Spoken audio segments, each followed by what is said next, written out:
Get ready to drop back in time on the Drop Retro Releases. We're unwrapping gaming history one classic at a time. Join us as we dig into what made these pixels pop and if they still hold up today. Let's hit play on the Retro Releases for the week of June 1st. Vigilante 8, released in June of 1998. Developed by Luxoflex and published by Activision, Vigilante 8 arrived on the PlayStation, Nintendo 64, and Dreamcast as a significant challenger in the vehicular combat genre. Set in an alternate 1970s, its plot revolved around a global oil crisis and two warring factions, the heroic Vigilantes and the villainous Coyotes. The game featured destructible environments, unique character-specific special attacks, and an impressive roster of distinct vehicles, each with its own handling and weapon loadouts. Its strong emphasis on multiplayer, particularly the two-player split screen, was a major draw. While its graphics show their age, the core gameplay loop of explosive car combat remains engaging, making it a well-regarded retro title that still holds up for its chaotic local multiplayer fun. Super Mario Bros. The Lost Levels, released in June of 1986. Originally released in Japan as Super Mario Bros. 2 for the Famicom Disk System, this title was famously deemed too difficult and frustrating for a Western release by Nintendo of America, leading to the reskinning of Doki Doki Panic as Our Super Mario Bros. 2. The Lost Levels reused the original Super Mario Bros. Engine and assets, but drastically ratcheted up the difficulty with sadistic enemy placements, hidden blocks that harmed the player, and environmental hazards like strong winds. It also introduced Luigi with slightly different physics, a higher jump and lower friction.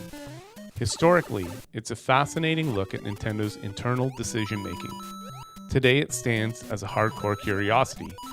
While it offers a significant challenge for completionists, its punishing design makes it less enjoyable for casual players compared to the other Mario titles. Leisure Suit Larry in the Land of the Lounge Lizards, released in June of 1987.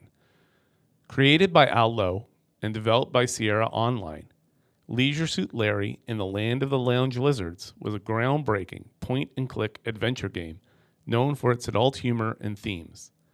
Players guided Larry Laffer, a 40-year-old virgin, on his comedic quest for love in the fictional city of Lost Wages. The game utilized Sierra's AGI, or Adventure Game Interpreter, engine, allowing for a combination of text parser commands and early graphical interfaces.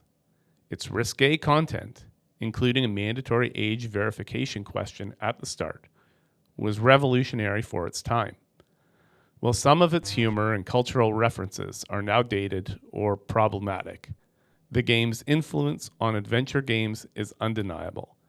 Its clever puzzles and satirical take on dating still hold a certain nostalgic charm for retro enthusiasts. Rock and Roll Racing, released in June in 1993. Developed by Silicon and Synapse, who would later become Blizzard Entertainment, and published by Interplay, Rock and Roll Racing for the SNES and the Sega Genesis was an isometric combat racing game that truly stood out. Its most celebrated feature was its licensed soundtrack, featuring instrumental versions of classic rock and heavy metal anthems by artists like Black Sabbath, Deep Purple, and George Thorogood. Beyond the music, the gameplay was tight and addictive, allowing players to choose from various alien racers and upgrade their vehicles with weapons and armor across different planetary tracks. The vibrant graphics, quirky commentary from Loudmouth Larry, and balanced blend of racing and combat made it incredibly fun.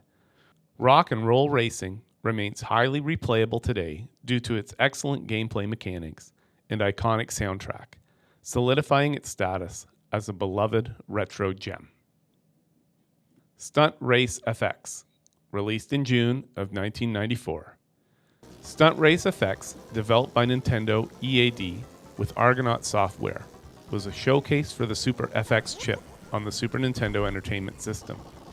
This chip allowed the SNES to render rudimentary 3D polygons, making Stunt Race FX one of the console's pioneering 3D racing games. Players controlled stylized vehicles, including a car, a truck, and even a gecko monster truck, across imaginative tracks filled with jumps, loops, and obstacles. While the game's blocky graphics and often choppy frame rate, a common limitation of early console 3D, are undeniably dated by modern standards, it possesses a unique charm and historical significance. For those interested in the evolution of console graphics and early attempts at 3D racing, Stunt Race FX offers a fascinating glimpse and still provides a quirky, albeit challenging, gameplay experience. Earthbound, released in June in 1995, one of my favorite games of all time, is known as Mother 2 in Japan. Earthbound, developed by Ape Inc. and HAL Laboratories and published by Nintendo for the SNES, is a truly unique and beloved RPG. It deliberately took traditional fantasy tropes and turned them on its head, like setting the story in a modern, quirky, and sometimes unsettling world. Players control Ness, a young boy from Onet, or Onet, who embarks on an adventure to defeat the alien entity Gygus, drawing powers from psychic abilities and everyday items like baseball bats and frying pans. Its distinct visual style, unconventional turn-based combat system with a rolling HP counter, and subversive humor made it a cult classic. Earthbound's deeply emotional narrative, memorable characters, and exploration of themes like childhood, friendship, and consumerism ensure its lasting appeal. It holds up exceptionally well due to its timeless art style, engaging story, and unique gameplay elements.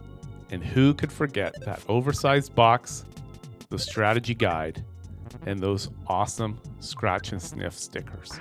I wish I could get my hands on some of them. The Legend of Zelda: Link's Awakening, released in June of 1993. The Legend of Zelda: Link's Awakening, developed by Nintendo EAD for the original Game Boy, was a groundbreaking entry in the Zelda series, proving the franchise could thrive on a handheld. Washed ashore on the mysterious Koholint Island after a storm, Link must collect 8 musical instruments to awaken the legendary windfish and escape. The game uniquely incorporates elements from other Nintendo franchises, like Kirby and Goombas, features a more surreal and dreamlike narrative, and includes side-scrolling platforming sections alongside the traditional top-down exploration. Despite the Game Boy's monochrome display, its intricate dungeon design, clever puzzles, and compelling story made it an instant classic.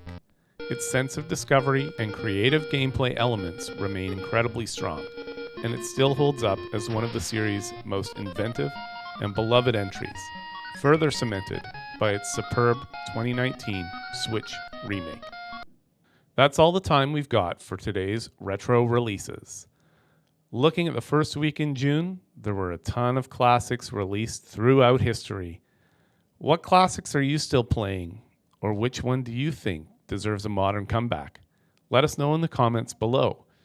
Don't forget to like this video, subscribe to the weekly drop, check out our retro releases, our indie gems, and our AAA title releases every week. Make sure you hit that notification bell so you don't miss our next dive into gaming history. Thanks for watching, thanks for listening, and we'll catch you on the next level.